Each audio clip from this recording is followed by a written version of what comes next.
ఇంద్రలోక భవనాన్ని ఈడ్చుకొచ్చి గదిలో మార్చి మళ్ళీ కట్టారో ఏమో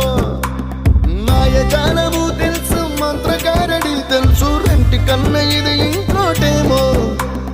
నీలాకాశం నేలాకొస్తే ఇట్టాగే ఉంటాదో ఏమో ఈ సంతోషం దాచాలంటే హృదయాలు ఓ వంద కావాలేమో ఇంతందంగా ఉంటుందా ఈ లోకం ఇన్నాళ్ళు ఈ మనసుకి తెలియాలేదే పాపం